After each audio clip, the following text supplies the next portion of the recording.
जों बाहाय राभा सेल दिनै बरबजरा डिस्ट्रिक्ट राभा सेल दाफुंबाय लैहोर लैहोर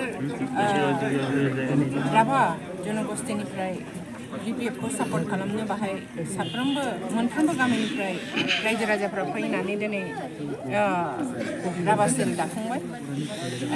बिभिन्न दल संगठननिफ्राय दिनै BPF आव जयनिं खालामनानै बिसोरबो जों BPF आव थाफानानै जोङो गावनि गाव पलिटिकल मोनथायखौ जोङो जाफुंसार होगोन बे आसायै दिनै बरबजरा डिस्ट्रिक्ट राभा सेल दाफुं हाबाय जों दिनै बरबजरा जिल्लायाव जोंहा राभा सेल दानाय हाबाफारि बेजों लोगोसे जयनिंबो जादों बे हाबाफारियाव फैनानै जोबोद गोजोननाय मोनदों आरो बे ओनसोलनि रायजो राजाया मुनमुन ब्रह्म जोंनि BPF दोलोनि आफादगिरि बरबजरानि बिथांनि दैदेननायाव आरो बिथांनि खामानिखौ मोजां मोननानै दिनै बरबजरा ओनसोलनि गोबां लाइमोनफोरा BPF दोलोआव जयेन जादों आरो दिनै जोङो बरबजरा जिल्लायाव राभा सेलबो जों दिनै दादों आरो जों मिजिंथियो राभा हारिनि जिथु जेंना राभा हारिनि फैबाय थानाय समाव जे खामानि मावनांगौ बे सेलनि थ्रुयै गोबां खामानि मावनो हागोन आरो मानाव गेदेर हाग्रामा महिलारि सारनि सिन्थायाबो बेनो जे BTCआ जौगानो नांगौब्ला BTCआव रायजो जानाय गुबुन गुबुन हारि माहारिया जौगानो नांगोन ओंखायनो मानाव गेदेर हाग्रामा महिलारि सारा गुबुन गुबुन हारिनि दैदेनगिरिफोरनो बे मोनसे चान्स होदों जाहाथे गाव गावनि हारिखौ लोगोसे ओनसोलखौ डेभेलपमेन्ट खालामनो हानो थाखाय डेभेलपमेन्ट मावनो थाखाय बेबादि सेल दानाय जादों जोंहा गासै 6टा सेल दंखायोमोन आरो गोदानै हिन्दी भाषी सेल राभा सेल आरो सत्रदर सेल जोङो मिरुआव दाखांबाय आरो दिनैनिफ्राय जोङो मोनथाम सेलखौ जिल्ला दागोन दिनै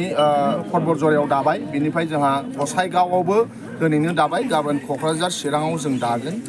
आसा खालामो बे मानाव गेदेर हाग्रामा महिलारि सारनि जिथु सिन्थाधारा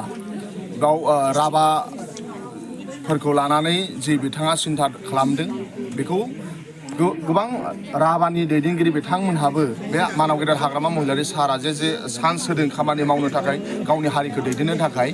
आरो साफ्रोमबो राभायाव जाय बिथांमोनहा बिबान मोनबाय मानाव गेदेर हाग्रामा महिलारि सारनि साननाय हनायखौ गाव गावनि न'आव आरो गाव गावनि गामियाव बिथांमोनहा निसा मानो होनबा बाथौ खेराइ रिजर्टआव बड'लेण्ड इउनिभारसिटिनिफ्राय पास आउट जानाय क'क्राझार गभर्नमेन्ट कलेजनिफ्राय पास आउट जानाय आरो बर्मा कलेजनिफ्राय पास आउट जानाय फरायसाफोर जाय लाइमोन जाय निउ भटार्स बिथांमोनहा बुंदों जे प्रमद बर' हाताव BTC बासाव प्रमद बर'आ गाव सरकाराव फैयोब्ला साफ्रोमबो बड'लेण्ड इउनिभारसिटियाव फरायनाय मास्टार डिग्री आरो ग्रेजुएसन खालामबाय थानाय फरायसाफोरनो 2500 होनाय खोथा दंमोन बे 3 बोसोराव सासेबो फरायसाफोरा मोनाखै बिथांमोनहा खुद्रि सारदों बेजों लोगोसे प्रमद बर'आ शिफ्ट जायोब्ला 5 लाख साख्रि होगोन होनदोंमोन सासेबो होआखै बिनि थाखाय दिनै जाय बड'लेण्ड इउनिभारसिटि बा गुबुन गुबुन फरायसालिनिफ्राय पास आउट जानाय बिथांमोना मानाव गेदेर हाग्रामा महिलारि सारखौ मोजां मोननानै आरो बै लाइमोनफ्रा मिथिगौ प्रमद बर'जों बिथांमोननि फिउचारा सेफटि नङा प्रमद बर'जों ओनसोला जौगाया होननानै मानाव गेदेर हाग्रामा महिलारिजोंसो BPF दोलोजोंसो बिनि लाइमोनफोरनि फिउचार जागोन आरो मानाव गेदेर हाग्रामा महिलारि सारनिजोंसो BTCआव मोनसे जौगानाय फैगोन होननानै बिथांमोना हाग्रामा महिलारि सारजों बाथौ खेराइ रिजर्टआव जयेन जाफैदों माखासे बड'लेण्ड इउनिभारसिटिनि फरायसाफोरा फरायबाय थानाय फरायसाफोरा बाव मिटिं खोनासंनो फैदों नाथाय जयेन जायाखै मानाव गेदेर हाग्रामा महिलारियानो बुंदों फरायफुबाय थानाय फरायसाफोरा फरायबाय था नाथाय जाय फरायखांबाय हायार सेकेन्डारि पास जानाय बा मास्टार डिग्री पास जानाय BA पास जानाय जायहा दैदेनगिरि जानो लुबैयो हारिनि खामानि मावनो लुबैयो ओनसोलनि डेभेलपमेन्ट खामानि मावनो लुबैयो बे हाग्रामा महिलारि सारजों फैनो हागोन आरो नोंथांमोननि चेनेलनि गेजेरजोंबो आं दिनै बुंनो लुबैयो नों जुदि लिडार जानो लुबैयो नों जुदि हारिनि खामानि मावनो लुबैयो नों जुदि ओनसोलखौ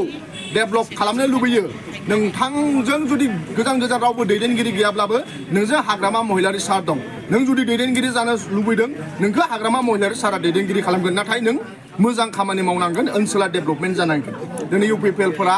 जि अभिजुग थिखोदों भटार्स गैयैफोरखौ जयेन खालामदों बे टटेलि मिसा बाव आइ उइटनेस आंनो बाव दंमोन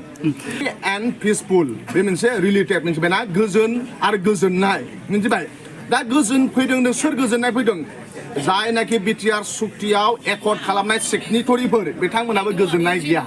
बिटिसिनि कन्ट्रेक्टरफोरा गोजोननाय गैया बिटिसिनि MA पास BA पास लाइमोनफोरा गोजोननाय गैया बिटिसिनि आबादारिफोरा गोजोननाय गैया बिटिसिनि गुबुन गुबुन जाति हारि माहारिफोरा गोजोननाय गैया मिन्थिबायना ओंखायनो गोजोना सोरनाव दं गोजोना रावनावबो गैया गोजोना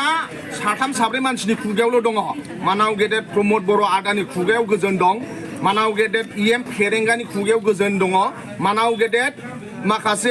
UPPनि दैदेनगिरिफोरनि खुगायावल' गोजोन दङ नाथाय ओनसोलाव रियेलिटियाव गोजोननाय गैया ओंखायनो गोजोनखौ 24, 25, 26आव बिटिसिनि रायजोफोरा लाबोगोन BPF दोलोखौ पावाराव लाबोनानै मानगोनां हाग्रामा महिलारि सारखौ सिब लाबोखांनायनि उनाव लाइमोनफोराबो साख्रि मोनगोन कन्ट्रेक्टरफोराबो खामानि मोनगोन ओनसोला जौगागोन अब्ला रियेल गोजोना फैगोन दा गोजोना अकल प्रमद बर' आदानि खुगायावल' दं लकसभा बिसायख'थिनि सिगां UPPL दोलोआव दैदेनगिरियानो गैला नोंथांमोना मिथिगौ खैराबारिनि ब्लकनि फाउन्डार प्रेसिडेन्ट भुपेन बर' UPPLआ पावाराव दं BPF दलाव जगदान फैबाय तामुलपुरनि in charge general secretary Jiten Mosahary पावाराव UPPL दं UPPLखौ नागारनानै दिनै BPF दोलोआव फैबाय ओंखायनो